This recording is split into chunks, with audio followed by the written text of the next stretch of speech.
Oasis Audio and Rabbit Room Press present Frankenstein, a stage adaptation by A.S. Peterson. Produced by Pete Peterson and Adam Hassel. Directed by Matt Logan, and featuring the talents of Jared Reinfeldt, Doriamus Losada, Henry O. Arnold, Kim Breton, Morgan Davis, Matt Rose, Michael Williams, Brooks Bennett, Austin Olive, and Gareth Wimmer.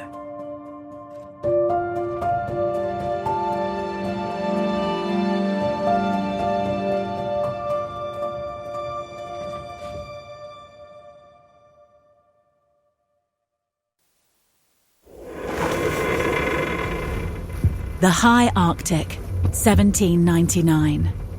Amid the barren waste of the Polar Sea, a tall ship is frozen into the icescape. It looms darkly out of the snowbound ocean, motionless and silent. As the wind howls, a group of miserable sailors scramble out of a hatchway, each carrying a bundle of wood and piling it beside the rail of the ship. Drop that coat up, sailor. Aye, it's another cold one. It's always another cold one, isn't it? Pile that wood on deck. Maybe the captain will allow us a fire in the stove today. Oh, hear that? We'll have a fire if we're lucky. We'll be froze solid if we aren't. Get up now. Move. It's our watch. You heard him. Get up. Hey, we might rest up there. Miss what? Another day of exploration and adventure? We ain't explored nothing but ice and wind that I ever seen. I seen plenty of that back in Halifax. We do as the captain says, and we do it pleasurable, see? That goes for all of you. That goes for you too, Obadiah. We'll find warmer winds soon enough. Set the watch! Set the watch! Aye. The sailor hangs his lantern on the mast and sounds the watch. Well, how'd it still, aye? Like she's dead under me feet. Held fast. Aye, she's ice locked still. But no matter. You'll come alive soon enough. Just you keep your watch and keep quiet. What's that? Something's out there. Look, below that ridge of ice. Is that a dog sledge? Something odd about it. Something damned airy, if you ask me. Nothing can live out there. Aye. You go on now. Rouse the captain. You'll not want to wait till morning to hear of it. Go! Aye. Captain Winthrop, we've seen something out on the ice. Wait. What's that? Father in heaven! A ragged man clad in an enormous fur coat stumbles across the ice and approaches the ship. The sailors pull him aboard and the man collapses in exhaustion. Sir, are you well? Have you seen a sledge pass near? Aye. A moment ago, or else it was a phantom of the ice, a trick of light and shadow. He was no trick of light, and no phantom either. Come below, sir. Let's get you warmed and fed. Unhand me! My quarry does not relent, and neither shall I. My captain will not allow you to perish. Come below, sir. Fetch him something to eat. Captain on deck. The sailors fall silent as the imposing form of their captain emerges from the ship's cabin. He approaches the strange man carefully. It was Thurston seen it first, sir. I am Captain Nathan Winthrop, and this is my ship. Come below, sir, and let us tend you in warmer quarters. Before I consent to remain aboard, tell me where you are bound. He aims us north, and for near on 3 months now. North? What errand drives you to this desolate place? The pole, sir. We seek the North Pole and whatever passages lie beyond. And all the fortune and glory a discovery of science affords. Then we are the same, you and I. We share a taste for the fruit of hidden knowledge. My taste is for the betterment of mankind, and for the advancement of science. As was mine. A golden vision I once had. though it is long since dimmed. Suddenly, a shadow passes across the ship, and menacing laughter fills the air. While you live, my power is complete. Listen to me. I'd hoped the memory of my sins would die with me, but for your sake, I shall reveal my misfortune. The ragged man climbs to his feet, as if the thought of passing on his secrets has invigorated him. But be at ease. A good tale will serve us all well. But let us speak of it in my quarters. Were we among tamer scenes of nature, I might fear to encounter your unbelief, perhaps even your ridicule. But many things will appear possible in this wild space, which otherwise would provoke doubt. A dark shadow once again passes among the ship. Come, my enemy. We've yet to wrestle for our lives. We have little time. Come closer and hearken now. The fate of Frankenstein unfolds. Victor removes his coat, and he is no longer ragged and dishevelled, but is a well-dressed young man pointing thoughtfully into the distance. A creature approaches, a being of intelligence and vigor and strength. A figure in whom all my dreams ought to have been realized, and yet in whom all my hopes have perished. Oh, Victor, there you are. Elizabeth, you must save me from the stupidities of the academic mind. Oh, I thought you were enjoying your studies. The imbecile who wrote this tome could not uncover a revelation of science if it lurked in his own Oh, bedsheets. surely it's not as bad as all that. But what is this? With great curiosity, Elizabeth approaches Victor's work table, where he has dissected some kind of animal. Oh, It's only a stray cat. Justina's been after me to get rid of it for a week. Somehow I doubt this is what she had in mind. But, look here. Do you see how the leg moves if I... Oh, but how? Oh, can you do it again? Oh, let me try. Do you see? Animation after death. But it's only a puppet animated by its master, Victor. Well, yes, for now. But this is just the beginning. There is a great mystery here, crying out for me to come and discover it. Of course there is. Isn't there always? Speaking of mysteries, have you read Spiegel? He proposes that if one could limit the quantities of certain modes of life, bacteria, he calls them, it might be possible to stop the spread of all manner of disease. But he does not go far enough. None of them do. They seek only to prevent disease, when instead they should encourage the blossom of life itself. Well, I do like the sound of that. Elizabeth picks up Victor's journal and begins to read it. Oh. Is this one of your new studies? Yes, but it remains unfinished. Pay no attention to that. I have yet to solve the problem of... A cat! Elizabeth! I busy myself with a stray cat when I am on the verge of... Ask yourself, whence does the principle of life proceed?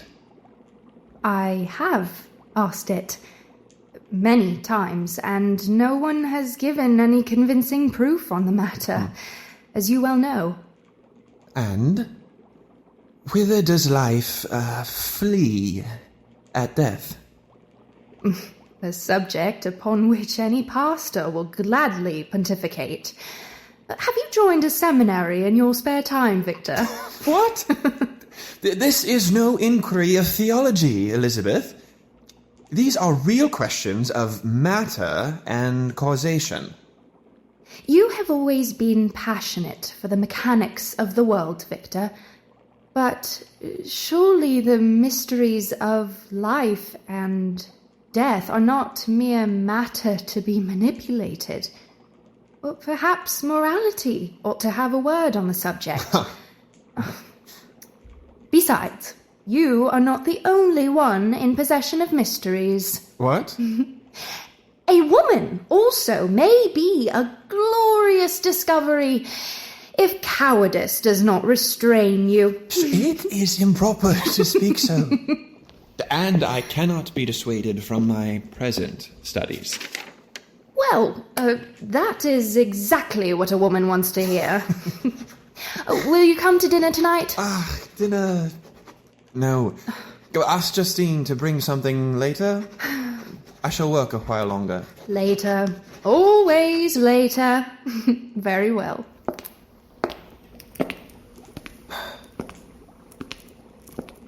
Forgive me, Elizabeth, but my work cannot be constrained to cats.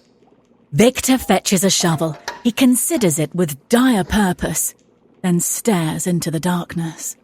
I must chase the secret of life to its utter end. The sailors aboard the ship cry out in fear as a hulking figure, clad in thick furs and hidden beneath a cavernous hood, climbs over the rail. And so does the great man take up the tool of his iniquity. Oh, who are you? Tell him, Frankenstein. Confess yourself. Is he one of your men? You're more right than you know. Are there others? So, at last, you dare to face me. I dare nothing. You are the cause, I am the effect. The rest is destiny. You have a strange manner, sir. And I do not care for it.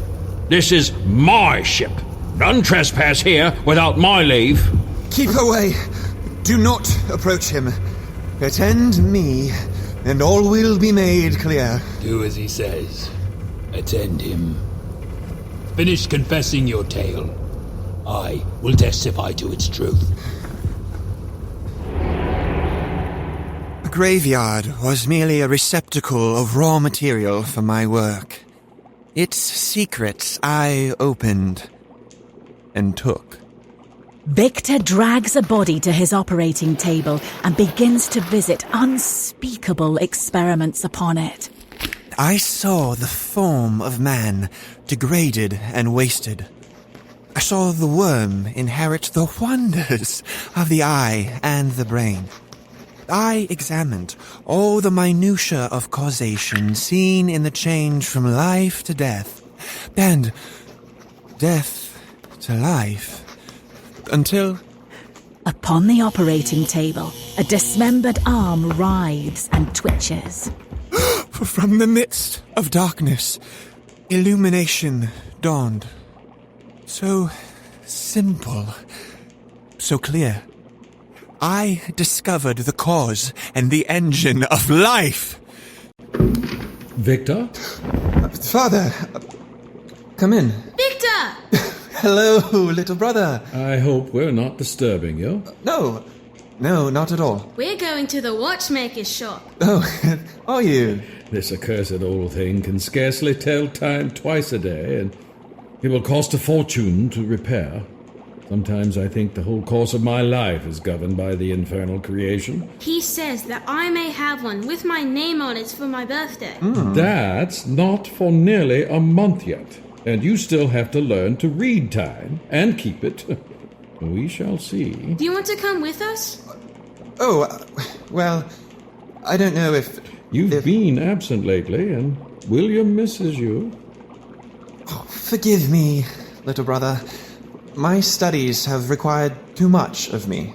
What are you working on? Oh, nothing vitally important. Oh, we'll leave that be. William! There you are. Good morning, sir. I apologise. I have been looking everywhere for him. Every time I turn around, he's run out of sight. It's no harm done. We're just checking in on Victor. Take William and get his coat onto him. I'll be along shortly. Come with me, William. Now! Say goodbye to your brother. That boy! William!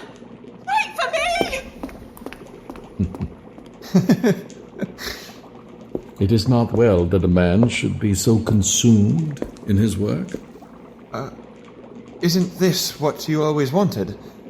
For me to find a place and a purpose in the world? What I wanted. We have not seen you at meals in a fortnight. Your place at the table sits cold and empty. I'm sorry, Father, but my labors are just. You will see. I will exalt the name of Frankenstein and add it to the company of Newton, Da Vinci, Copernicus. I, too, was once a man of ambition and power. I know, Father. You are beloved by everyone I meet. I am told there's now a statue of me in some grey hall of government. A great honor. A terrible likeness, I expect. I would trade it all if it would bring her back. Alphonse looks up at a portrait of Caroline that looms over Victor's laboratory. She's in her youth, young and beautiful, her eyes alive and full of wonder. I know. If I could have but one more hour with her. What good did any of it do? The years have slipped away, and what do I have in her place? A cold statue in a dark corner to honor my name. But she would be proud of you. Isn't that what you want? It's not her pride I covet. It's her. You cannot understand. I do understand. I miss her, too. Then what about Elizabeth? Elizabeth? She has been like a cousin to you. But your cousin, she is not. There is affection between you, I've seen it. Perhaps in a year or two, once I've published my discoveries and... Marriage is a suit best fitted young, while children may yet be the fruit of it. Children? Father, She will be a magnificent bride. Do not forsake her for titles or statues. Of course, Father. I will consider it. It's what your mother would have wanted, anyway. Victor looks after his father and then briefly ponders his mother's portrait before turning back to his operating table. When I found so astonishing a power within my hands, I eagerly considered the best manner in which to employ it. The answer was clear. What higher calling could there be than to create a beautiful and rational being like myself? A new species would bless me as its creator. Many lovely and excellent natures would owe their being to me. No father could claim the gratitude of his children so completely as I should deserve theirs. Victor rushes about fetching tools and arcane instruments. He piles his table with the scraps of ruined bodies, hacking and sewing, slowly forming a hideous whole out of the chaos of sinew and bone. Week after week, I labored in solitude, until at last I brought the work near to a conclusion. Victor, what are you doing here? What? Your brother will be heartbroken if you miss his birthday dinner. His birthday? I am sorry, Elizabeth, but I am close. I am so very close. Close to what, Victor? What is this work? Elizabeth, listen to me. I have done it. Done what? Life's secrets are open to me. I can draw it forth from that which is dead. What dead thing is this? This is my work. It will raise my name to the stars. People will speak of Frankenstein as they do Prometheus. I do not care for your manner, Victor. You do not eat. You do not sleep. Yes, forgive me, but... You have abandoned our companionship. I have not abandoned you. I only need to finish. Elizabeth picks up Victor's journal and begins to examine it. If this course of study has weakened your affections and destroyed your taste for pleasure, then this study is unlawful, Victor. It does not befit the human mind. Give me time, Elizabeth. Only a little more. You shall be proud of your Victor. I will have no Victor left if this passion continues to consume him. I am right here. Elizabeth, please. Victor plucks the journal from Elizabeth's hands and lays it aside. I trust you, for I know your heart. I am jealous of it. I will not share it with any other, whether womankind or passions of discovery.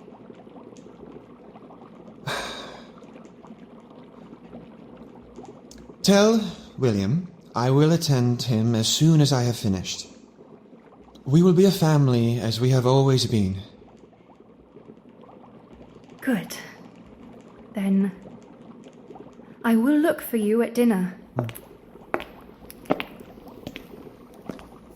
Now then, let us to it. In a final fury of work, Victor completes his creation. He attaches an apparatus of wires and tubes to the dead limbs and then throws a lever and stands back as arcane power courses through the body on the table. I say, let there be life! Victor raises a syringe of glowing serum above his head, then plunges it into the heart of his creation. And there was life. A wrecked creature, fashioned of gore and bone and withered flesh. But the creature's eyes slowly open and regard Victor with an inscrutable stare. But the eyes. Great God! The eyes. What lurked behind those eyes was a mind. A creature not content merely to be looked upon. No. These eyes looked back, and I could not bear their unholy contemplation. The creature lifts its arms and reaches out to Victor. Victor recoils in terror, then picks up a shovel and strikes the creature, who falls back to the table and lies motionless. My intellect and my curiosity had conspired against me. In their commingled fervour, they bodied forth a terror unforeseen. If others learned the nature of my work, my name would be consigned to infamy. Victor detaches the apparatus of tubes and wires. He considers his journal with fear, then lays it on the creature's chest, throws a sheet over his work, and backs out of the room. Meanwhile, in the dining room, Alphonse and little William are seated at the table. William has his hands over his eyes. Wait. What is it? Can I look? Not yet. A moment longer. Justine enters with a dessert on a plate. Hide your eyes. Good. And now. Apple strudel! Your favourite. Happy birthday, William. Happy birthday, son. And look here. Something very special. Just for you. A pocket watch! One of your very own. Now, you must remember to care for it and keep it wound. And keep it always with you. And look here. Your name. Engraved on the back. Just as I promised. Thank you, Father. There you are, Elizabeth. Have I missed it? Only just. Happy birthday, William. Victor? Is Victor coming? He is otherwise engaged. Engaged. Will he be wedded to his experiments as well? He tells me he will join us as soon as he is able. Justine, you know what to do. Save him a portion. Take it to him later. Yes, sir. I'm going to show Victor my watch. No. Sit. Uncle, please. I have one son apart from my table already. I will not lose the other. Sit, William, and eat. Your brother will come or not. Yes, sir. Oh, some strudel for us, Justine, if you will. Oh, would you like some, Uncle? What? No. Perhaps later. I've had my fill. William may have mine. Yes, sir. Victor! Look what Father gave me. Behold, the prodigal returns at last. Victor, are you well? Yes. All is well. He looks ill. Justine, bring him hot tea and his dinner. What's wrong, Victor? Wrong? Nothing. Have you anything to say to William? What? Yes. Happy birthday, little brother. Have you completed your work, then? I have. I've put it behind me. And were you successful? I think I shall change my course of study. Then I will rejoice that I have my family once more. Elizabeth, attend him until he is himself. He needs rest, and a good deal of it. Forgive me. I've spent these last months in a blind fashion. I see now I was misguided. Here you are, sir. A healthy cut of meat, kept rare, just the way you like it. Sir. Victor, where are you going? Forgive me. I feel ill. A little rest, perhaps. What? Yes. Rest. Rest from the work you have cursed and called unholy. Back in the laboratory, Victor stumbles through the door and freezes in terror. The operating table is empty. Oh, God. What have I done? Victor! Elizabeth! Wait. Do not enter here. Victor? What are you doing? Are you all right? What? Yes, I feel much better. Calm down, Victor. Your heart is racing. Breathe. Talk with me. I miss our conversations. As do I. There are a number of books upon which I intend to question you now that you are finished with your studies. I may even try my hand at writing one myself. Perhaps about your work. What do you think of that? Victor rushes about the room, anxiously looking behind each bookcase and cabinet. Victor? Victor, what are you doing? Doing? Nothing. Only looking for something I fear I've misplaced. What is it? I will help you find it. No! Oh. What, for God's sake, is the matter? What is the cause of all this? Do not ask me. My dearest friend is plainly ill, and I should not ask? Should I not ask after the ghastly wreck of his rooms?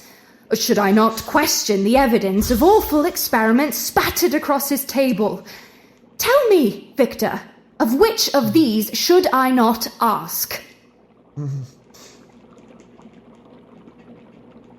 Did you not profess your trust in me? I did.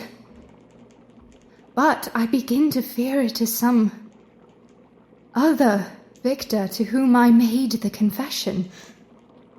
I am your Victor. I will study subjects more mundane, something more suitable to a gentleman. Will you still have me? I would not lose you. Then let us close up this place. It bears only unhappy memories. I will shut it up and never more darken its door. Come. Please. Victor leads Elizabeth from the room and then boards up the door to his laboratory. A strange account indeed. But what became of it? It would have been better that I never again opened that infernal door. But alas, the tale is not yet ended. My woe is scarcely begun. Your woe? A woeful story of a rich young aristocrat and his ill fortune is at the flavour of this sorry tale. What of my woe? Let them hear of that. Heed him not. He is swollen with wrath. And if I am, who was it made me so? Tell them. I will tell them of your deeds, so that they may know what is in your heart. The truth you tell is but half-told. Sit. This tale is mine now, and I will tell it aright. Then speak. What is your part in this? And what has put such enmity between you and this good man? Mind your ears. He is eloquent and persuasive. He lies. Enough! Chain your tongue or I'll master it myself, in ways you like not to think. I alone can tell my tale, and I will tell it. Therefore listen, I command you, all of you. Hear you the true account of Frankenstein and his wicked progeny. The mysterious figure throws off his hood and reveals himself. Oh, sweet Jesus. Great God! To tell how life began is hard. For in the beginning, I was nothing. Darkness hovered over my face. Let there be life! Light poured in upon me. I knew not who I was, or what I was, or from what cause. I waked into the world alone, and I saw about me the shapes of nameless things. I felt the desire to reach out to another, to one who might sate my need for knowledge and offer a kindly touch. Another in whom such life was also lit. And there he stood, my creator.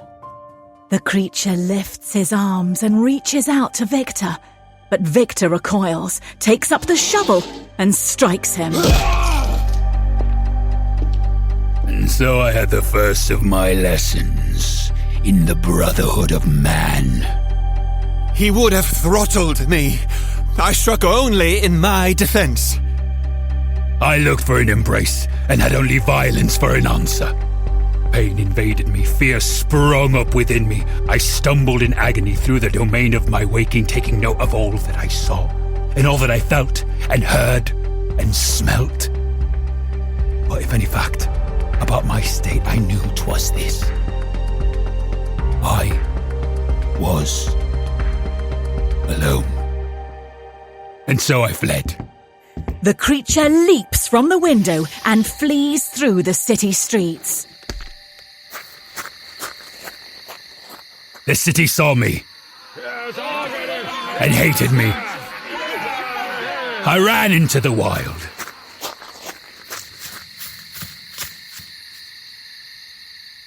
The creature gently picks a flower and puts it into his coat. And I ached with loneliness, for I saw that the birds were not alone, and neither were the fish, nor the deer. Jealously I coveted their company and despaired until...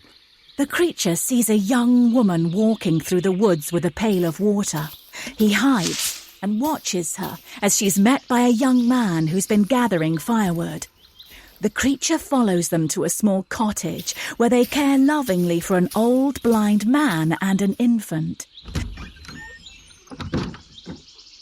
From the shadows, the creature watches them speak and interact with one another, and he mimics their movements and speech. trying to comprehend them. Come, Papa, have something to eat. Eat. You Agatha? Potatoes again? There is little else, I'm afraid. Afraid. Have you grown tired of my potatoes? I've grown tired, but your potatoes are not to blame. Thank you, dear. Sappy is awake. Was she any trouble, Papa? Trouble. Of course not. Shall I play a song?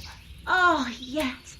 She loves it when you play, but play something happy, Felix. Happy. Something happy, then. Whatever my wife commands. Are you not going to eat, Felix? I have already eaten, Papa. The rest is for you. Papa. Felix plays a song on his lute while De Lacy eats and Agatha entertains the child. Will you help me to my bed, Felix? Of course. Sleep well, Papa. Play something lonesome.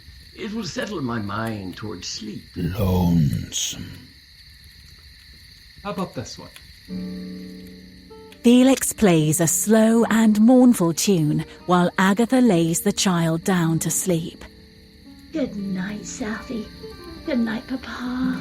Good night, my dear. Good night. I longed to join them, but I dared not. I remember too well the treatment I'd already suffered at the hands of men. They rose each morning and cared for one another, but all was not always happy. Agatha rushes to her father's aid. She covers his mouth with a handkerchief, but when the coughing has subsided, the cloth is spotted with blood. Oh, Papa. Oh, I'm fine, dear. It's only a bit of a cough. Don't mind me. As De Lacy totters away, Agatha holds the handkerchief to her breast and tries to hold back her tears. When tears they shed, I was deeply affected by them. For if such lovely creatures were miserable, it was less strange that I should be wretched also. Agatha, what is wrong? Agatha reveals the handkerchief to Felix and then cries softly in his embrace. But in those tears I learned also of comfort. I dreamed that I too should be worthy of compassion, worthy of the tenderness of others. Perhaps I thought we were not so different. The creature gathers wood and lays it by the doorstep of the cottage, placing a single white flower atop the pile. He hides and watches with delight as Felix opens the door and discovers his gift. Weeks and months I looked on, and from the shadows I collected an education. Will you read to me, Felix? Of course. Where were we? Here. God created man in his image. In the image of God he created him. He created them male and female, and... You try. God saw all that he had made. Oh, yes, good. And then? And lo, it was very good. I watched hungrily as he taught her, so that she learned to speak the words on the page. I could speak them myself and know their meanings. I discovered from their books all the culture and commerce of man, of his wealth and of his wars and of his family relationships. And yet, no father had watched my infant days.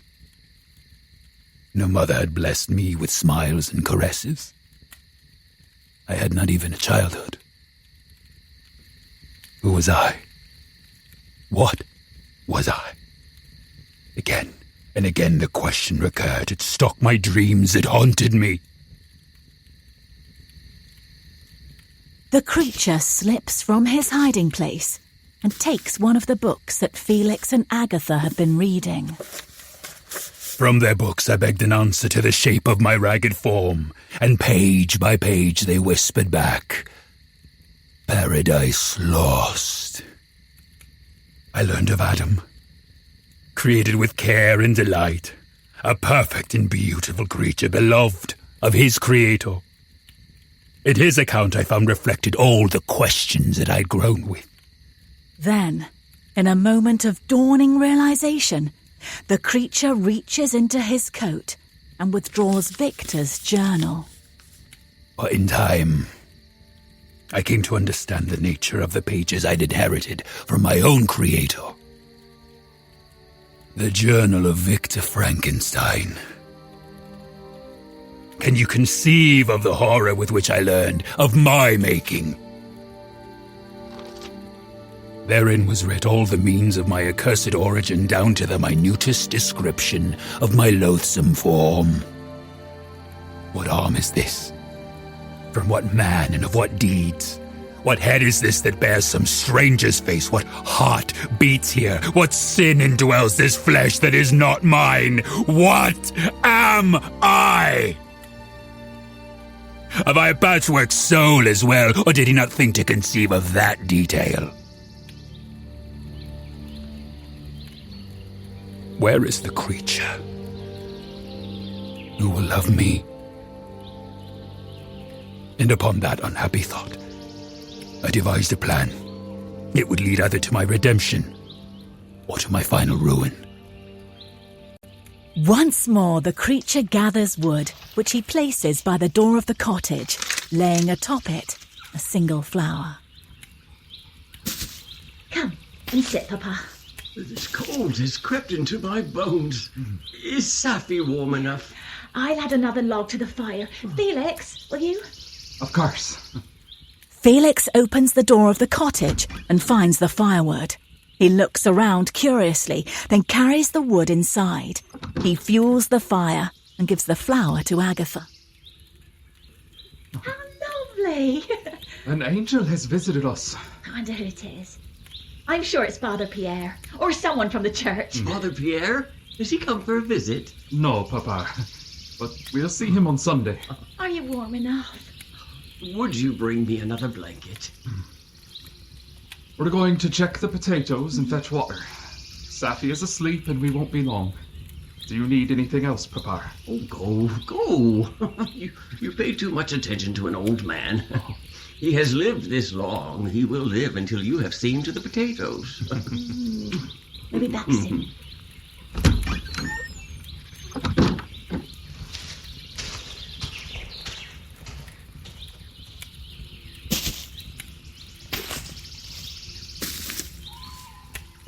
Who's there? Come in. Father Pierre? No. I am a traveller, in want of rest. Come in. Come in. I only want to sit by your fire. What warmth I have is yours, friend. I am blind, so forgive me if I cannot cook you anything to eat. I need no food. Only kind words and warmth. Your voice is strange, but by your accent I take you for a countryman. I was educated by a family in the country, yes. Who are they? Perhaps they are known to me. They may be. I've no friend on earth but these lovely people. Be calm, friend. I hear distress in your voice, but you will find no ill will here. I look after them. I adore them. Oh. Yet they've never seen me. I dream of going to them, but I am full of fear. Men are full of brotherly love when treated kindly. If you have looked to their good, as you say, you need not fear. Oh, take hope, friend. I fear I am detestable to look upon. Oh, What matter our appearances? It is the heart and the deed that declare a man. If your actions are as you say, you have naught to fear. Then why am I so overwhelmed with terror? I tenderly love these friends. I've been in the habit of kindness toward them for many months, and now... Tell me, where do your friends reside? Perhaps I will go to them and on your behalf. Do you need help? Let me carry that. I do not like leaving Sappy and Papa so long. They are very near this spot. An old man. But it will afford me great pleasure to be serviceable to a fellow creature. I shall do it. I shall intercede for you and convey your goodwill. From your lips I've heard the first voice of kindness toward me. How can I thank you? I shall be forever grateful. Come then. Tell me the names of your friends. The cold is bitter. Hope the fire has not gone out. Sappy will be shivering. They are. Yeah? They are. You and your family are the friends I speak of. Tell them, save me, protect me. Who is this? Papa? This friend is in need of help. Reveal yourself, sir. You've not said your name. Let us minister to you with kindness. My name? I... The creature lowers his hood, and Agatha screams. Felix snatches up a broom and begins to beat the creature mercilessly, while Agatha takes Sappy and protects her. Get out! Monster! My God! What has happened? Get out, you monster! No, Dad! I beg you, please, save me! Papa! Get away from him! What is it? Some demon! De Lacy lifts his cane in fear and confusion, and then he too strikes the creature. Is this the reward of benevolence? The creature flees the cottage. Felix follows and raises a musket to his shoulder. Is this the brotherly love of man? The just effects of kindness?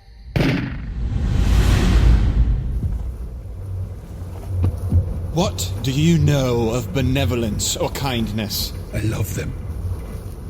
And what was I offered in return? Only cruel blows and a blast of shot.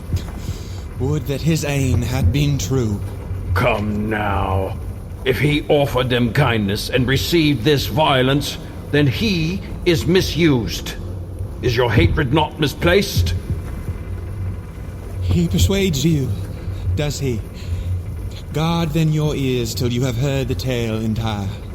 Then only may you judge me, and not before. You have told your lies. Now I will tell the truth of your murderous ways. What you know of truth, we shall soon see.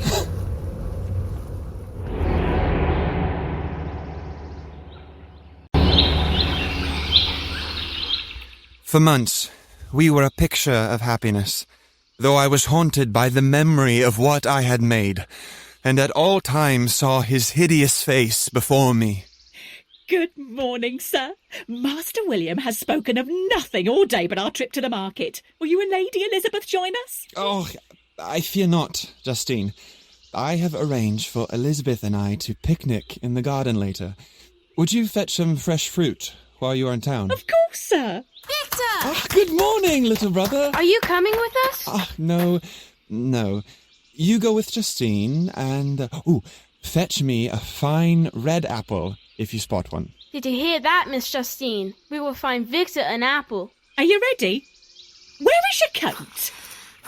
Good morning, Justine. Are you off to the market? Yes, with Master William. I expect we'll return by mid-afternoon. Let's go! Good luck. William, wait for me! Wait! Oh, that boy will be the death of me. Will you walk with me? I will. I will talk with you as well if you ask it. When have you ever waited for me to ask? I wait for some things, not for others. I am a mystery, Victor. Yours to discover. As always, you baffle me. Then all is well, and I am content to wait.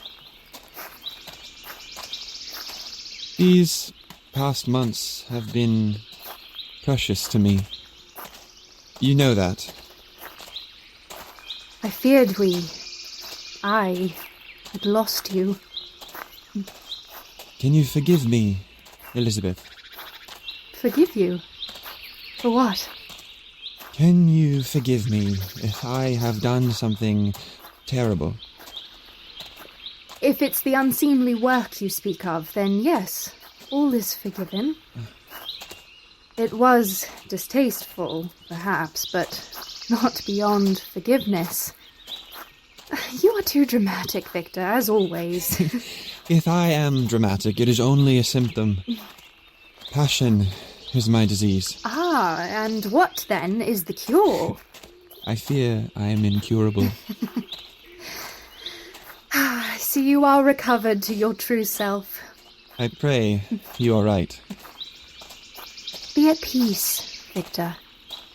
All is right in the world. The air is crisp and clear. Your father and brother are happy and hale. The shadows are flown.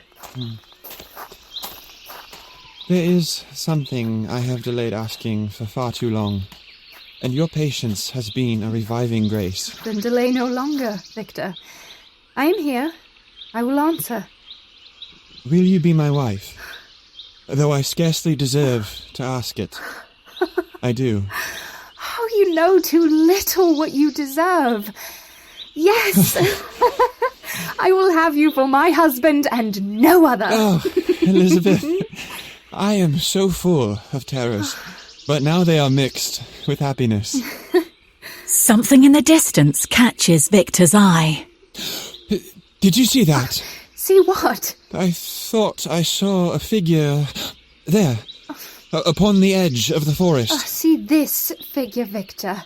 See me. I will lay your terrors to rest. Now come, we must tell your father, and his joy will multiply our own. Victor and Elizabeth return to the mansion, but when they arrive, Alphonse is shaken. Uncle, Victor and I have something to tell you. We have happy news. What's wrong? Is everything all right? William, he's gone with Justine to the market. He is murdered. What? That cannot be. Strangled. Strangled? In the wood at the edge of town. But how? Why? How could my sweet boy provoke such an act? Who would do such a thing? I fear I know who. The murderer is already found. He is found. Then thank God. It is Justine. Justine? There must be some mistake. They say she was crouching over his body like a crone, robbing him of the watch I gave him for his birthday. Where is she now? They have taken her before the magistrate. Oh, Victor, you must go to her. Oh, God. My poor William. My little boy. I want to see him. I want to see his body. Where is he? Stay with him. I will see that her innocence is upheld.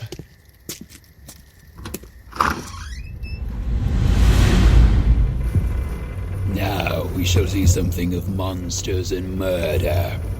Tell them Frankenstein, and let them be the judge of what is monstrous here. The judge takes his seat at the bench while Justine is brought before him in chains. Victor stands at her side while a group of onlookers decry her for a murderer.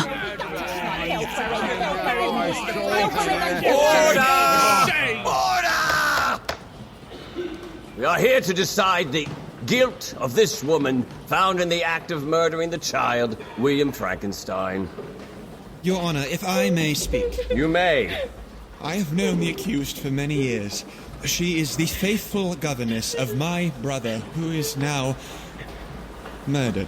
And do you have evidence to support her innocence? It is plain that she could not do such a thing. I suspect some evil-hearted wretch has escaped your notice. Have you evidence of such a wretch? Evidence? No.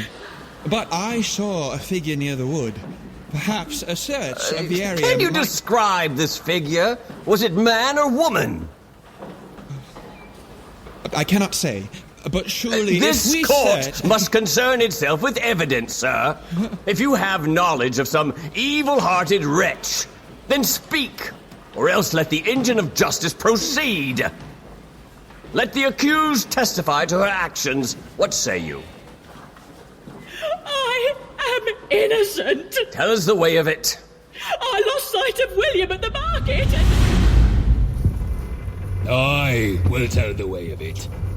I fled the cottage that had shunned my kindness and ran with haste to the place I had been made, for to confront my maker and demand of him answers. Apples, this way! We'll pluck a fresh one. Come on. But here was a child, unspoiled by hatred, or vanity, or greed. And in his innocence, perhaps he would look upon me kindly, and not turn away. The creature pulls his hood over his face and approaches William with an apple in his outstretched hand. Who are you? Come. Take it. I will not harm you. My father says I'm not to take gifts from strangers. Then let us not be strangers. We shall be friends. Take it. No harm will come to you here. I'm looking for an apple to give to my brother. This is a fine one. You may take it. Is your brother near? He's at home. Thank you, sir. As William reaches for the apple, the creature lowers his hood. William recoils in fright. Wait. Why do you recoil? Take my gift. It is freely given. I don't want your apple. If you refuse my kindness, why? I don't like you. I am terrible to look upon, but I will not harm you. Wait. Please, take it. When I tell my father about you, he'll have you arrested. Arrested? I've done nothing but offer you an apple. I hate you! As William turns to run, the creature seizes him, and William drops his pocket watch. What crime have I committed? I've broken no law. Give me my watch! Let me go! You're a monster! Don't touch me! Let me go! Quiet. The creature picks up the watch and studies it. William Frankenstein. Give it back to me, it's mine! William! Where are you? Let me go! My brother will hate you like I do. He will kill you. Let me go! Frankenstein. William! Help! The creature covers William's mouth to quiet him and begins to squeeze him as he struggles to get free. The more fiercely William struggles, the more fiercely the creature tries to muffle his cries. Quiet. William's little body goes limp in the creature's arms. In great anguish, he tries to shake the little boy awake. But hearing Justine's approach, he gently lays the body on the ground and flees. Justine finds William. She cries out and kneels beside him in shock. She plucks the watch from the ground. And when I found him, he was dead. And did you not take from the boy a valuable watch? I did, sir, but only because I did not wish it lost. Bring forth the witnesses to the scene. Speak ye true. Bear witness. Yeah, I was on my way home from the bakery up the street when the little master ran past and nearly knocked me over. You mean the boy, William? The Yes. victim? Yes, sir, sorry. Yes, sir, I knew him. We all knew Monsieur Frankenstein and his family. I saw him run away down the street and I thought how sweet he looked and how like his father, and then the awful woman came. I heard her shout, "I will throttle you!" But I only meant him. Silence! Continue. Yeah, you can look at her to see she's an awful sort. A terrible person, I think. She ran around shouting for the boy, and I thought to myself, the boy will be treated badly when she finds him. I was worried for him. Then I heard something from the direction of the forest, something like an unhappy child. So I told the baker to come with me. The baker told another man, 2 men to come. When we got there, she had her hands on him, and she had murdered the boy. She tried to run away, and I cried out, "Murder!" And then we took her. The boy was dead. Oh, sweet boy. He looked like an angel. And you're the baker? I am. And what say you? That is the way of it. She was filching the watch when we found her. How answer you these accusations? I am innocent. I found poor William and I loved him. Saw you no one else who might be accused? I saw no one. How can I make sense of it? Then unless some other can offer evidence of one who may have done this murder, it seems your guilt is sealed. No! Have you some knowledge, sir? It is plain to see that she is guiltless. She is a tender woman with no violence in her. Even those who appear innocent may harbor monstrous desires. But if you know of some brute who may have struck down this child, speak of it! These good people have given witness, and there's none to gainsay them. What can I do? I know only this woman is innocent. Although she may yet be guiltless, all judges had rather that 10 innocent should suffer than 1 guilty should go free. Therefore, I judge thee guilty of murder, and on the gibbet shall you hang! Did I not tell you he had murder in his heart? Now you know the truth of it. He is a destroyer of innocence. The blood of my brother stains his monstrous hands. Justine is dragged to the gibbet amid the chaos of the jeering crowd. What's monstrous here is man, who even in a child has instilled hatred toward one who only asks for kindness. What's monstrous here is justice, which has sacrificed the innocent to its bloodlust. What's monstrous here is the craven heart that keeps his silent while the guiltless neck is stretched upon the gibbet.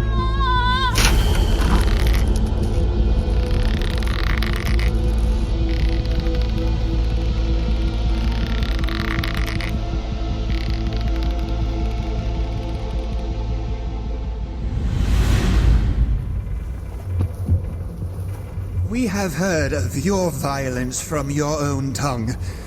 Your sins cannot be shifted. My sins I own, and I've no need to cover them.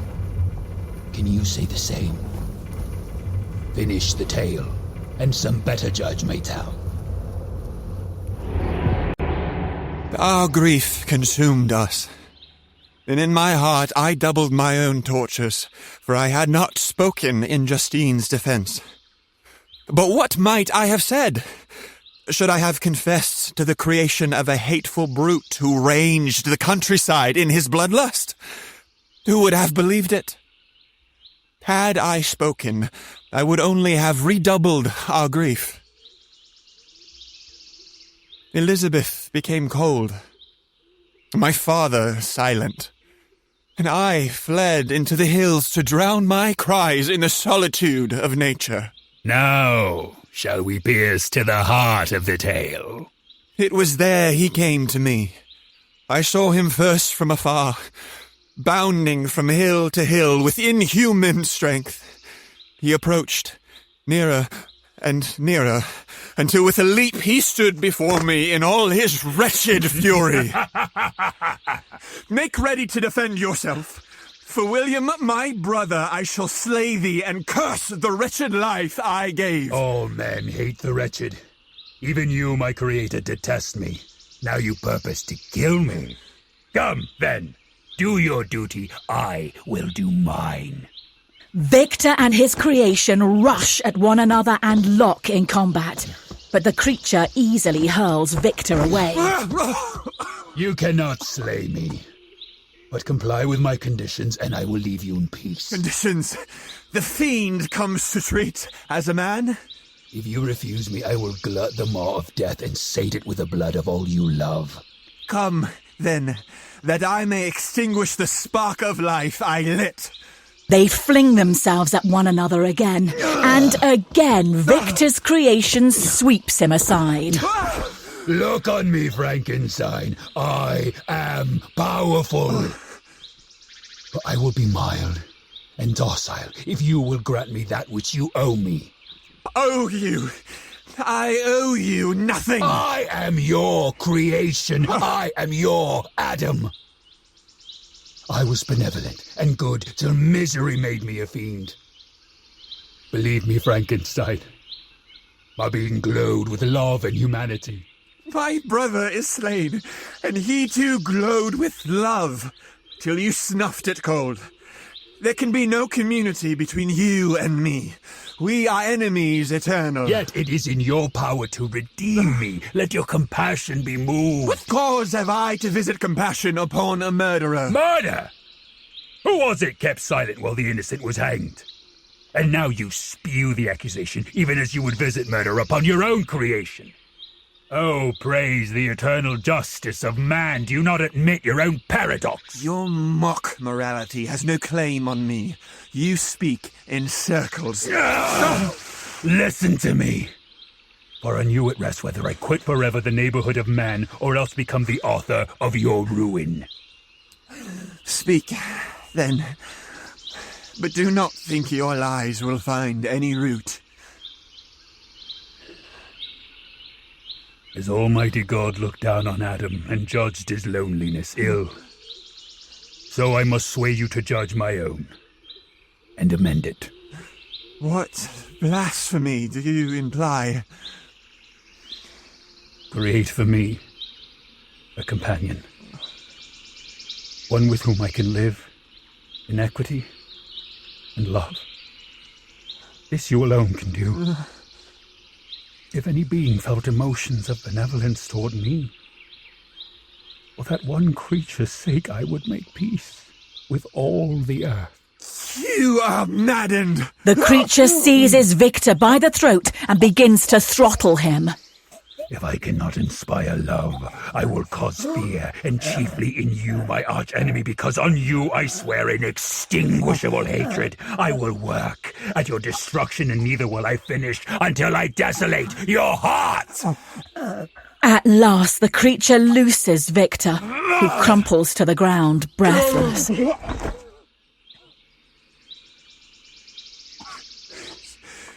You cannot ask this of me. What I ask of you is just. And what when she wakes and recoils from your form as all others do? Will you make of her a slave to your base passions? She would not recoil. But if she should, so be it. She will enjoy the choice you withheld from me.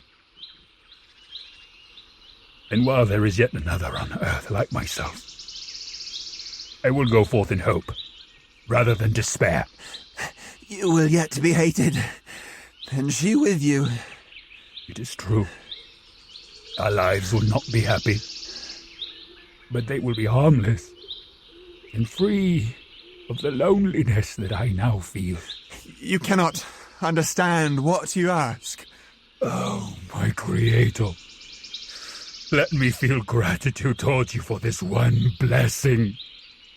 Consent, and you shall never see me again. Hear my prayer. Grant what I desire. You swear to fly from the habitations of man? Will abandon the world of men forever. My life will flow quietly away, and in my dying moments, I shall bless my Maker's name. Then on your oath, I consent.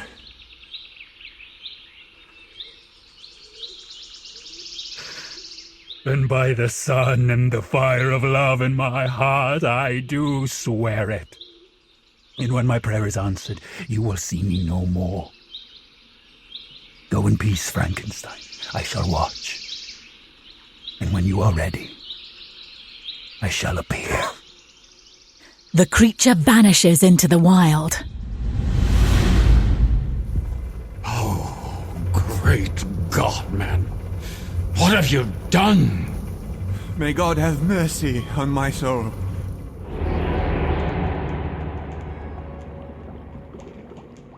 Victor kneels before his covered operating table as if it were a bloody altar. Stars, winds, fates, take pity. Crush me now and make me nothing, or else depart and leave me in my darkness. For unto a grim new work I now devote my life. Victor hurls the cover from the table, exposing the gruesome raw material of his craft.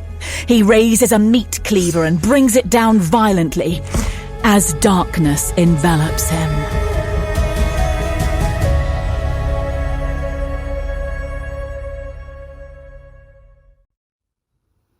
The Frankenstein family are gathered at the graveside of William as a clergyman intones the burial rite. As Christ was raised from the dead, we too are called to follow him through death and into glory. For Christ is the firstborn of the dead. To him be the glory and power for ever and ever. Amen. Amen. Amen. You knew me before I was born. You shaped me into your image and likeness. I breathe forth my spirit to you, my Creator. Lazarus you raised, O Lord, from the decay of the tomb. Grant your servant rest. To you we commend the soul of William, your servant. In your sight may he live forever. In your goodness, grant him everlasting life. Amen. I ought to have been there. I ought to have stopped it. Let go of me. Why didn't someone help him? I cannot even keep my own family safe. Come, Uncle. William is at peace. We must turn our attentions to the living.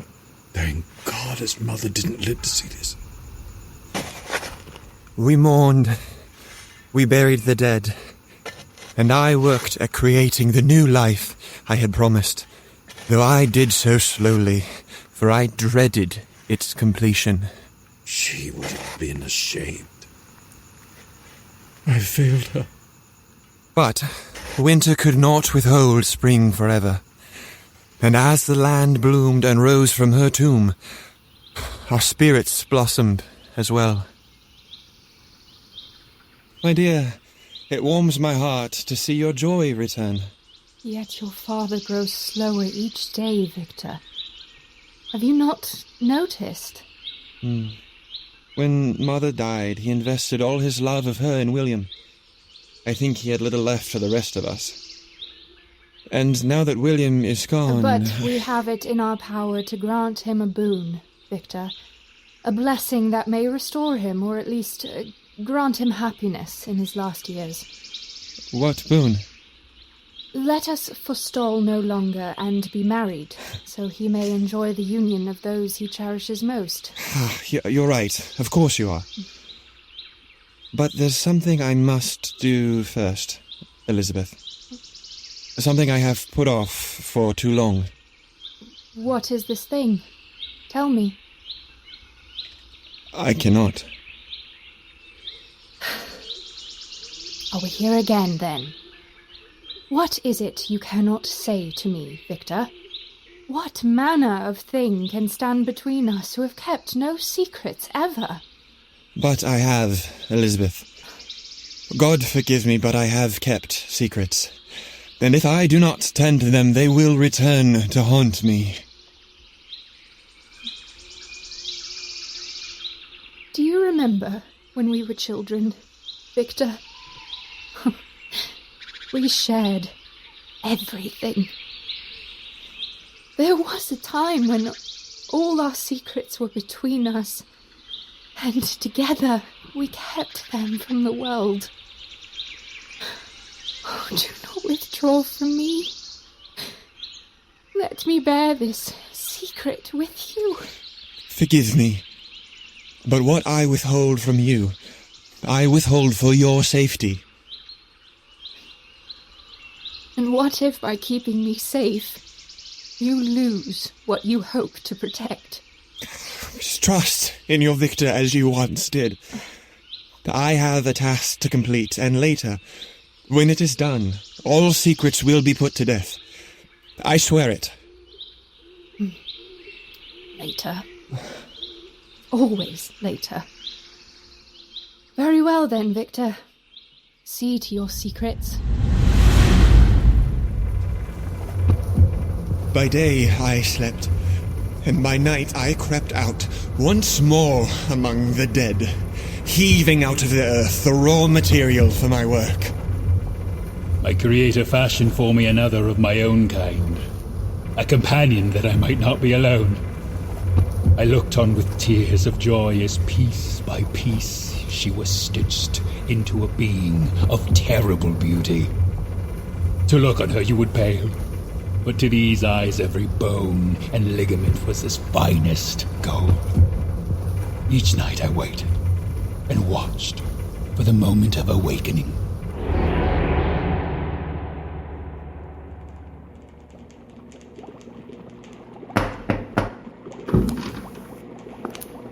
What is this? Elizabeth! No!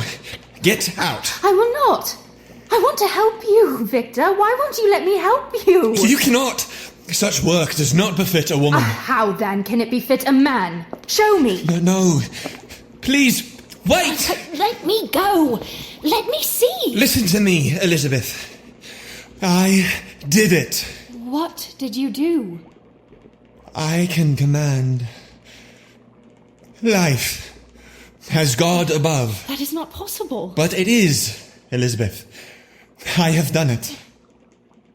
Show me. I want to see. No, you cannot. And why is that? I'm already here, Victor. Move aside and let me see. He is detestable. He is an abomination unfit for human eyes. Nonsense. If you have given life to the lifeless, then you have wrought a thing of beauty, Victor. The appearance of it is a small matter. He is a murderer, Elizabeth. This? Is this the source of your distress? All I see lies dead upon your table. Not this. This is another. Another? What do you mean? He demands it, Elizabeth. And I have sworn it to him. Who demands? What are you talking about? Be sensible and explain it to me. You sound like a madman. From behind Elizabeth, the creature emerges from the shadows. All his attention is bent upon Victor's unfinished new work. The Lord God said, "It is not good that man should be alone. I will make for him a helper, to be his wife." Stay back! Can you speak with me? Oh, Elizabeth, come away! What is your name? My name is his to conjure. For who can name himself? It is his to choose if mine be hatred or else be love. And upon his choice hangs the ruin or the life of all the neighborhood of man. Choice? What choice? I have already agreed to your pact. Begone, or I may think of it again and alter my course. The creature seizes Elizabeth by the arm. Fulfill your promise. My wedding night awaits, and with it, your absolution. The creature pushes Elizabeth towards Victor and vanishes into the shadows. Are you harmed? Did he hurt you? Harmed? I am entranced. You made this being? Its life is from your hands? I confess it. I knew not what I did, and I would unmake it if I could. Can you forgive me? Forgive you? Victor, this is a miracle. A miracle? You have done what only God may do. I know not whether it is blasphemy or some high art, but it is unparalleled in the science of man. And now you are making another. A woman? He demands it of me. If I withhold from him a companion, he will desolate the earth. He is powerful, Elizabeth, and his heart is black. Oh, the creature I just beheld was not black of heart. He spoke as a soul bereft of human love. I heard in his voice an echo of my own, Victor. For who has not known the despair of loneliness and cried out to her Maker for its amendment? Elizabeth, do not be swayed. He has no kindness in him, and he is murderous. What murder has he done? William. What? He slew William in his rage, and Justine has hung for it. That cannot be. It is. I swear it. That's impossible, Victor. How? Must I defend my word against an abomination? If this is so, then why did you not speak? I tried. You tried? What was I to say? Should I have confessed that I delved in graveyards like a heretic and fashioned a creature out of the freshly dead? Should I have told them that I gave a brute the gift of life, and in return it gorged its evil upon an innocent's blood? My name would have been mocked for a madman's, and yet still would Justine have hung. Yet you told not even me, Victor. Is it not the burden of prudence to keep silent? Prudence? For your sake, Elizabeth. For your sake. You suggest that a woman has hanged for my sake, and I ought to thank you for it? Oh God! Poor Justine! Oh. You do not understand. You cannot. You are right, Victor. I do not understand. You tell me you have sinned in the making of this creature, but you have abandoned Justine to know the truth and keep it for yourself. Such silence broods a cold and cruel iniquity, Victor, and I am ashamed to see it rooted in the man I am to wed. I had no choice, Elizabeth. At every turn you push me away. You drive me out. You close yourself off. You sequester yourself with corpses rather than share your passion with the beating heart of one who loves you. Elizabeth, please, You must love in return, Victor. I do. Elizabeth, I do. Oh, I have been a fool. Perhaps it is fitting that I am to wed a fool as well. For your father's tender heart, I will not break our betrothal. But be you sure that when you visit me upon our wedding night, it will be a cold bed that greets you. Elizabeth, please. I should have confided in you. I should have... If there is to be forgiveness, it will come in some distant time that I cannot yet see. Goodbye, Victor. Dabble with your miracles. I will see you when we are wed. Elizabeth! Cursed work! Surely I am wedded to misery. Finish your work, Frankenstein, and I'll quit you forever. Then let us to it. In a wall of macabre creativity, Victor labours at his table, fulfilling his oath. And as he does so, Alphonse tends to wedding preparations. While Elizabeth is made ready by Alphonse, so too is the creature's bride, made ready by Victor. The wedding will be in the old church. It is the very place I was wed, and my parents before me. Yes, Uncle. You must call me father now, and I shall call you daughter. The days are few before it shall be lawfully so. Yes, Father. We must summon the dressmaker. I will spare no expense. Yes, Father. Sew for her a gown of purest white. My Elizabeth will be made to shine like a jewel. It shall be my finest work. You must be exquisite. Yes, Father. And at the appointed time, the bride and groom will process to the altar here. The vow shall be spoken, and the marriage consecrated. Do you understand, my dear? Yes, Father. Tomorrow will be a day of great joy. You have made me a happy man, my dear. We will make of you a true Frankenstein. Yes, Father. Victor completes his work and attaches the apparatus of tubes and wires to the bride's lifeless limbs. Then he raises the syringe of glowing serum in preparation for the moment of her awakening. I raise thee a bride, to rid the world of the curse I have loosed upon it. Flesh, like my flesh. Yours shall be all the love and care that was denied me. You shall be beloved.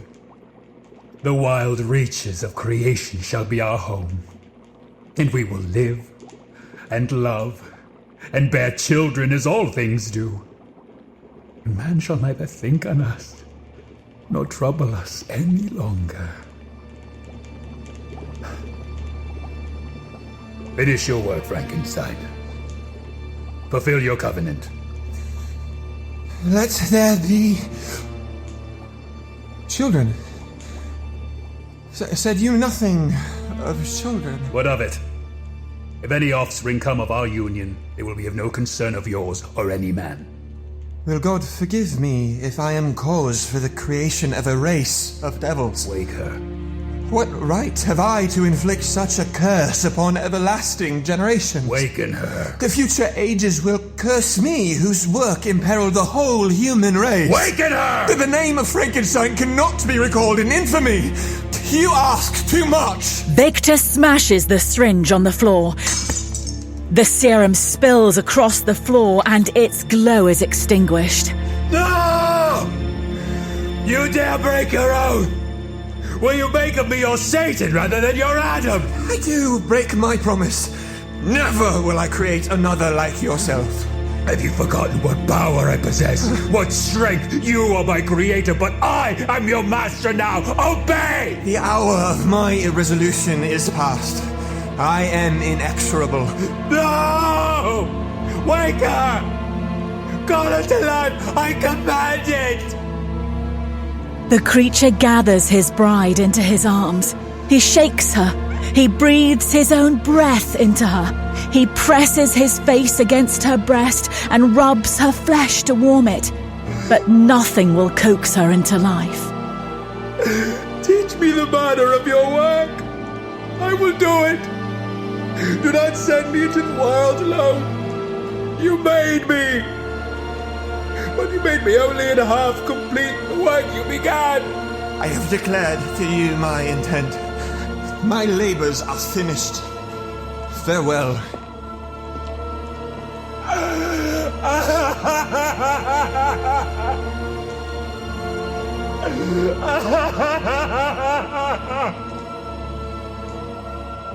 We are not finished, Frankenstein. We are not finished!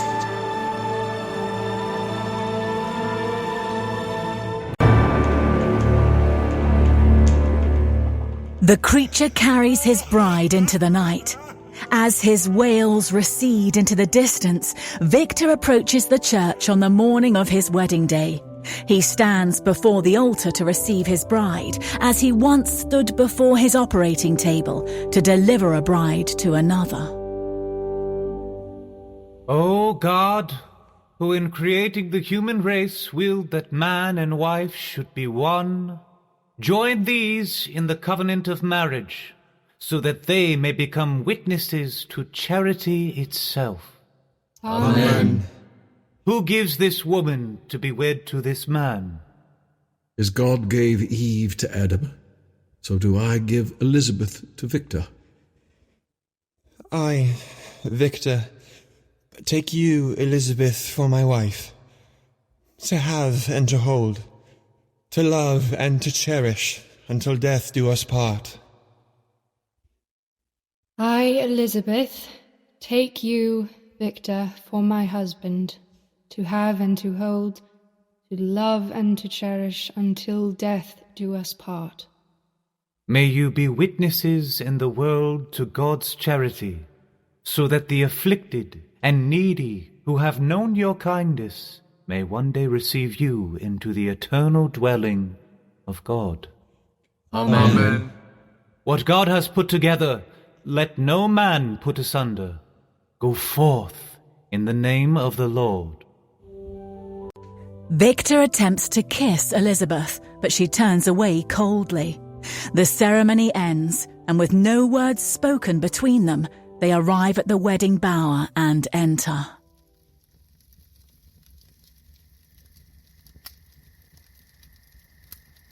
Elizabeth? Elizabeth, Do not speak. Let no words disturb us now. am I forgiven? To forgive is a journey. Today is but a step. Then I have yet hope. I cannot hate you, my Victor, my husband. So let us begin tonight to create a new love from what has died. Death unto rebirth is the way of all life. It will be our way as well. There is nothing hidden between us. I will be a new man, Elizabeth. Your creation. Suddenly a shadow passes at the window. He cannot enter. What? Victor runs to the door, opens it and looks out. But seeing nothing, he closes it again and locks it. He paces the room anxiously. There is no one here, Victor. Only you and I. No! Victor! Victor draws a pistol from the dresser drawer and points it around the room wildly. Get away! Victor, what is this? He stalks me, Elizabeth. Did you hear him? Did you see his shadow passing? These are my secrets in the flesh. I heard only the wind on the window. Saw only a flash of firelight on the curtain. There is no trouble here. I want to believe you, but you cannot know how he hates me. I live ever in the foreshadow of his appearance. Be at peace, Victor. Love alone can quiet terror. Mine shall conquer yours. Did you fulfill your promise to him? I could not. And now I fear him as never before. Listen to me. You are my husband. I am your wife. We will kindle a new life between us. We shall be blessed with children to love and cherish and train up in kindness and knowledge. We will withdraw to the country and... No. Away, devil! Do not threaten what is dearest to me. You will rue it. You would take for yourself that which you would deny me. My oath I have broken. I confess it. For no oath can be held between a man and an abomination. You dissemble. The god you worship bound himself to a covenant with your kind, even unto his death. Are you not made in his image? I will not hear you.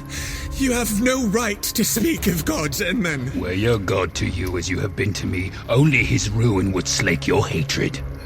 Who then am I to rise higher than my maker? You delight to talk to me as if you look down upon me from a righteous throne. But you are not my judge. I made you.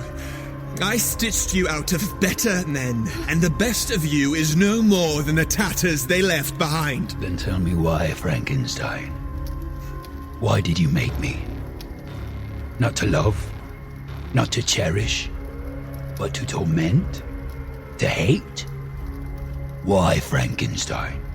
Why? I owe you no defense. Victor, put the pistol What down. seed was planted that germinated within you?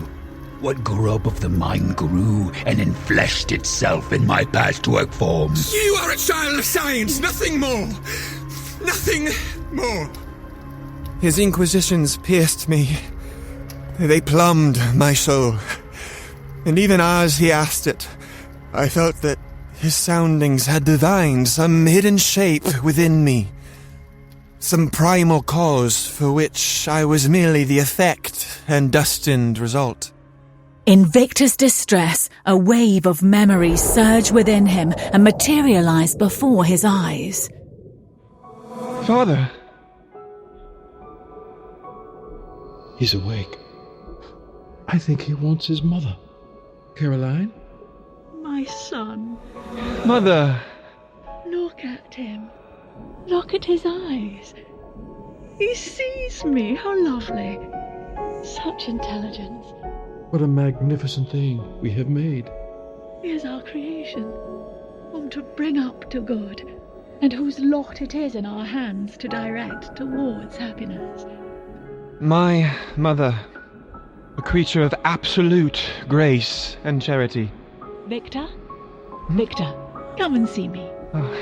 A surprise for you? She will be with us now. Not a sister exactly, but a cousin perhaps. A companion for you. We must make her happy, Victor. She is bereaved of her family, therefore we shall be hers in all ways, and love her like our own. Come, child. Tell him your name. Let us minister to you with kindness. I am Elizabeth. Another boy. He is beautiful. Victor, come. Quickly, listen to me. Are you well, Mother? What's wrong? I must leave you, I fear. What? Care for them, Victor. For Elizabeth. For your father. For little William. You will make me proud, won't you? Where are you going? What do you mean? When are you coming back? You are a Frankenstein, Victor. Remember that. Make me proud. Make me proud. What's going on? What did she say? Caroline? Caroline! Mother! Caroline! All who have died in Christ will rise with him on the last day. We give you thanks, O Lord. You are the resurrection and the life. Amen. Hush, little William. She is gone to God. Hush, my son.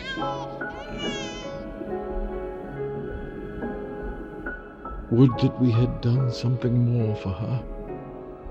Now, we shall dwell always in the shadow of her passing. You are a Frankenstein. The ghosts of Victor's past dissipate into shadow, and before him looms the monstrous result of his life's work. Answer me. Why was I made, and to what end? My reasons are my own. They are no concern of yours. No concern! They are my chief and only concern, for in them lie the foundations of my crude conception. Look at me! My scars are written in my flesh. You are their cause, and they are the instruments by which every step is mapped. But where are your scars, Frankenstein? You secret them away where they cannot be seen, though they steer you as surely as a ship is driven by a gale. Why? Tell me why you stitched me into being. Concern yourself with this. I have made you, and I will unmake you the same. Ah! Victor!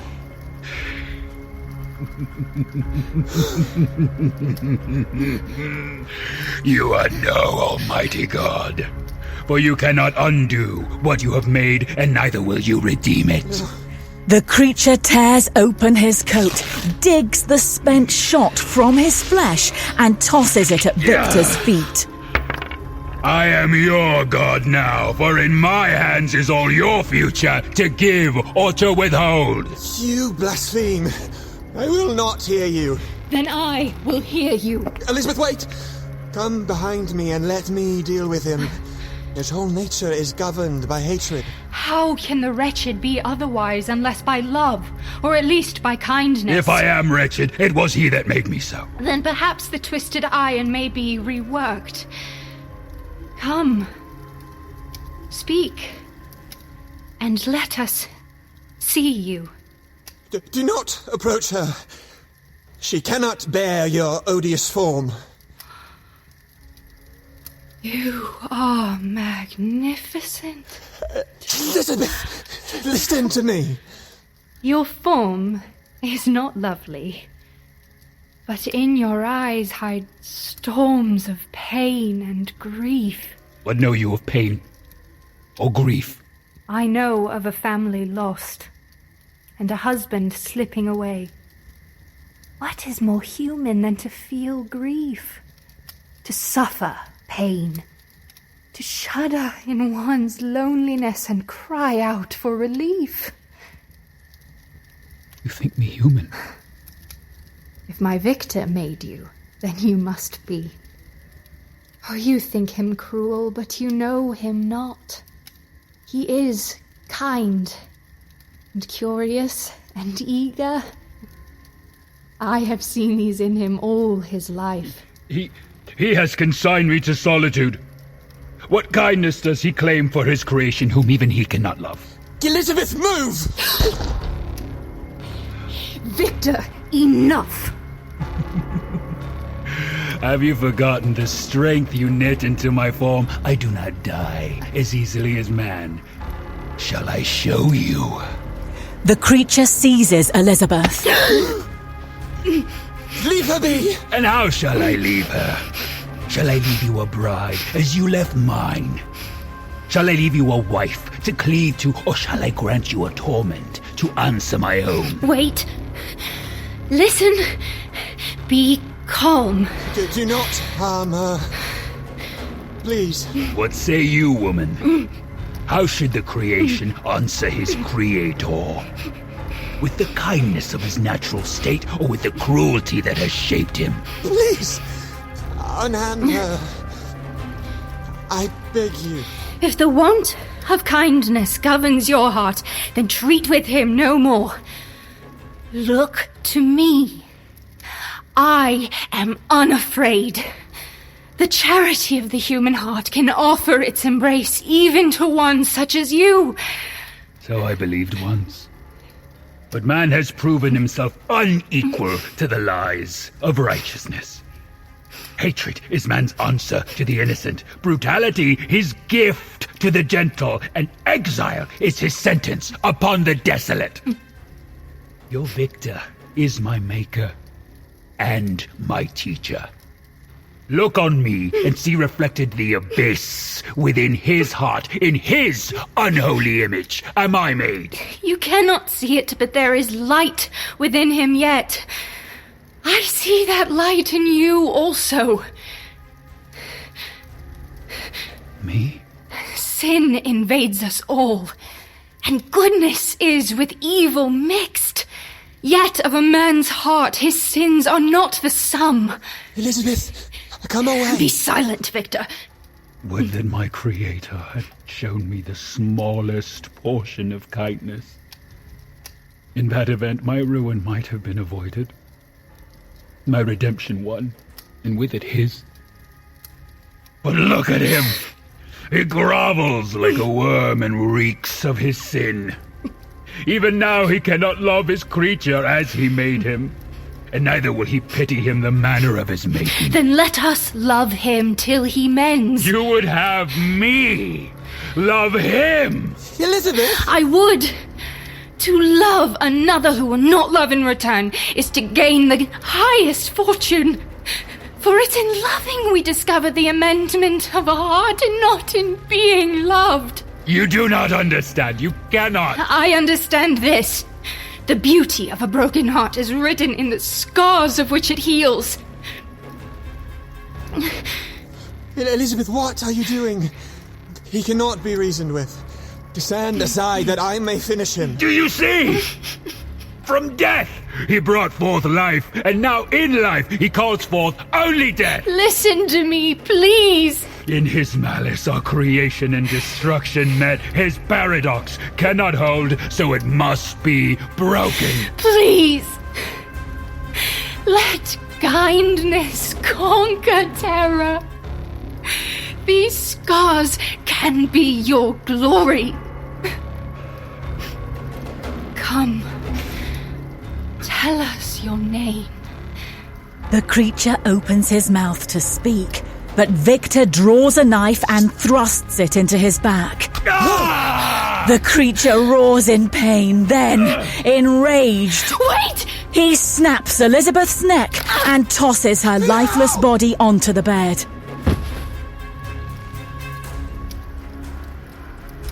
You are answered, Frankenstein, in the only tongue you comprehend. I shall await the stroke of your revenge. Elizabeth! Elizabeth! Victor shakes her.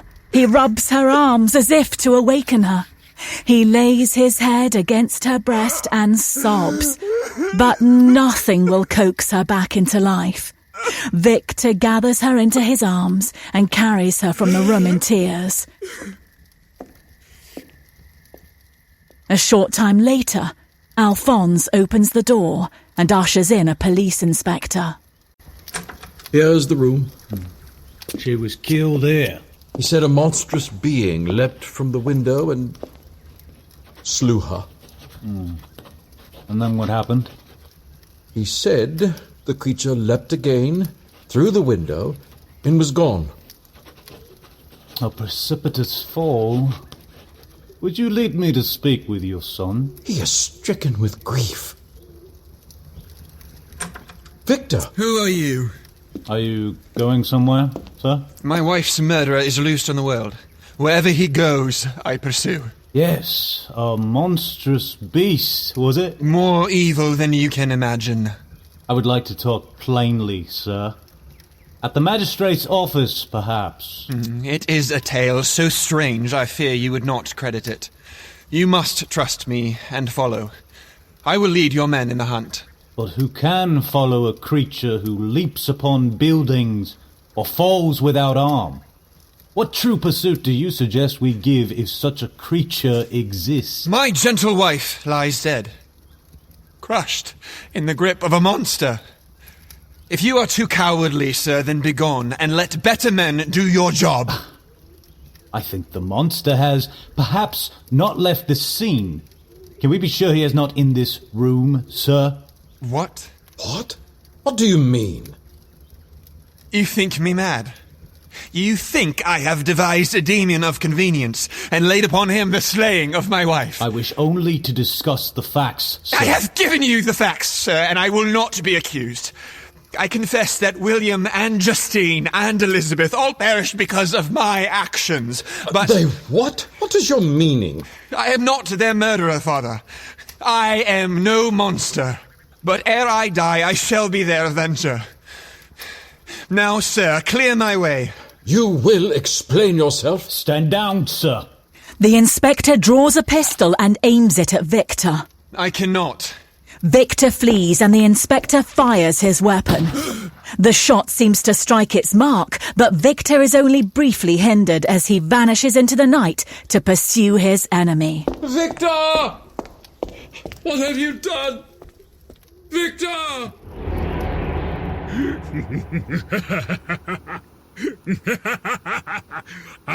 Who now is the creator and who the created? I fashioned you in my own image, and in your misery I take my sole delight. Come! Face me!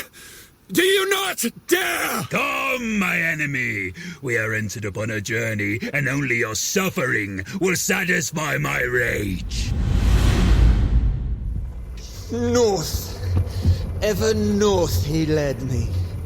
Down the mountain halls, through cathedral forests, across icy prairies and solid seas, until at last, upon your ship, I fell. And here we are. And here we are. And here we are. You are right, Frankenstein.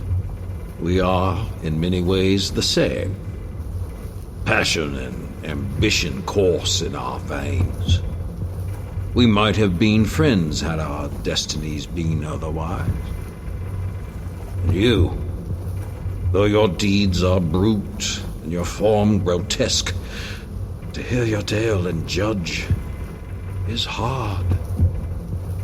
Wretched though you are, confess you claim a measure of my pity. Pity? Yes, pity. In truth, I pity you both. For in hatred's grip, you are equally snared. Then for hatred's sake, let us make an end of it. Long have I waited to enact my vengeance. Therefore hold. I will wait a moment longer, that I may persuade some other of my virtue. My wrath is eternal. Your tales will not exhaust it. You have heard my tale. You have seen that I am guiltless except in the consequences of my actions. Guiltless? And now, as I reflect on my achievements, I rank myself with the names of all great scientific endeavor. All praise the great man. He ranks himself. My aim was full of glory, was it not? I overcame. I achieved what man has only ever dreamed. For this, my name is raised up to heaven. Do you see it? I shall be hailed as a benefactor of the species. My name belonging to that great company who toiled for the benefit of all mankind. For the benefit of all mankind, all praise Frankenstein. Therefore, press onward to the pole. Do not return to your families in disgrace. Return as heroes who fought and conquered, and who did not turn away from the foe. Return and claim your glory. But what of mine, you wonder? What of Victor Frankenstein? Yes, tell us. Let us hear more of him. My foe is now before me, and I shall meet him. And though he slay me, he cannot take from me my name. Come then, thou faultless god. Let us try your courage. Overcome me, and your fame will be complete. Victor and his creations square off and circle one another. But just as their combat is about to begin, Victor slips to the deck in exhaustion. Mine is a great and solitary height, and so must be my fall. My spirit wanes, like the archangel who aspired to omnipotence. I am descended to eternal hell. Victor pulls back his coat and reveals the festering wound of the inspector's gunshot. The villain's aim was true. What? No. Oh, he is wounded. Fetch him below, quickly. It is too late. My lifelight darkens. You cannot die. I have not ordained it. My sufferings near their end. You cannot prolong them further. Stop his wounds. I command it. Listen. That he should live to be an instrument of evil disquiets me. When I am gone, draw your blade and thrust it into his heart. My spirit shall hover near. I shall direct your steel aright. Then with him all my hatred dies. One of the sailors readies a knife. Hold! The forms of the beloved dead flit before me. I hasten to their ready arms. Elizabeth, Forgive.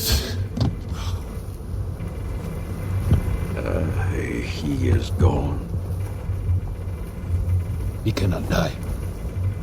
Not yet. No. No. No! As the creature falls to his knees and gathers up Victor's body, a sailor steps forward with his ready knife. Go on! Do it! No! Make no move! Stand back! Bear witness. In his death, my crimes are consummated, and the misery of my being winds to its close. You are right. It was hatred kept us snared. We sought our satisfaction in revenge, and now we've eaten of its meager meal. Frankenstein. What would it avail to ask you to pardon me?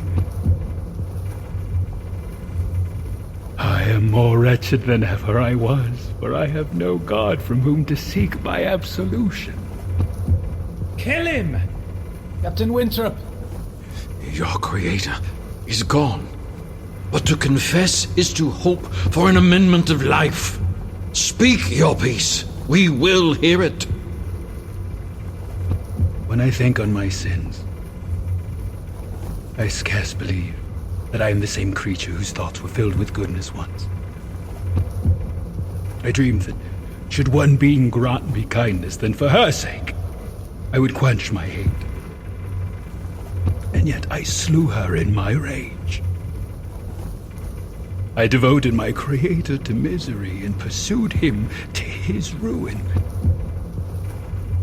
And so here he lies, white and cold in death. But my crimes are near complete, and justice needs but one more death. You! Fetch the timber and heave it onto the ice. What? Me? If you wish to live, obey. Do as he says. The sailors throw the wood that they have brought with them out onto the ice, and the monster gathers it, as he did for Felix and Agatha, and stacks it into a pile. Stow away your fear, for upon this icy waste I shall collect my funeral pyre, and consume to ashes this miserable form.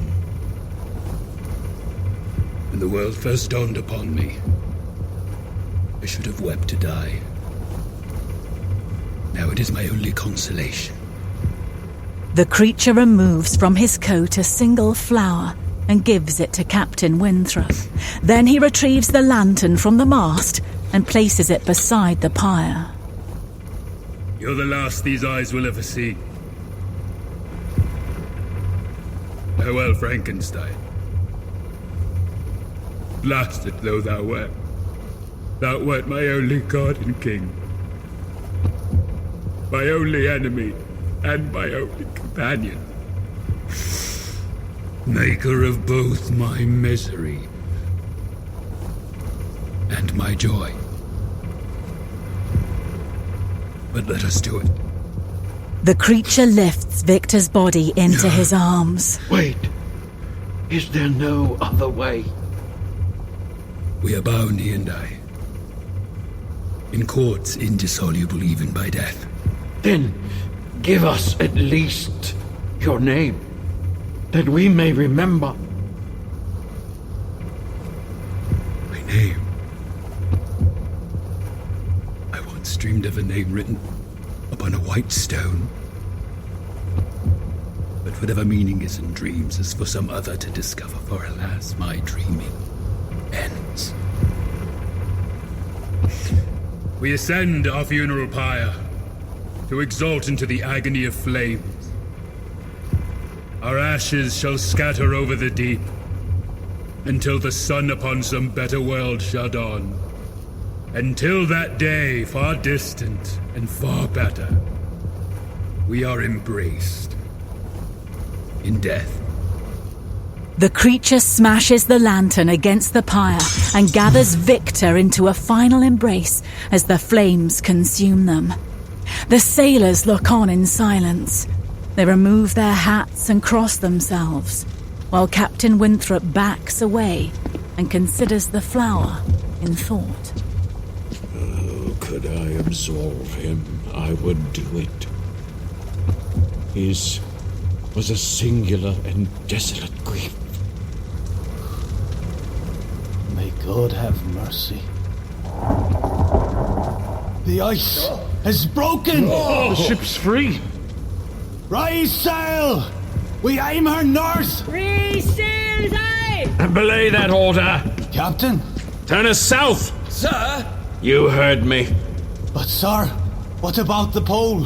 What about the fortune and glory of discovery? Fortune, glory, have you no ears to hear? We've witnessed here a wonder, son, and by its dying light, we'll set ourselves some better course than that of Victor Frankenstein.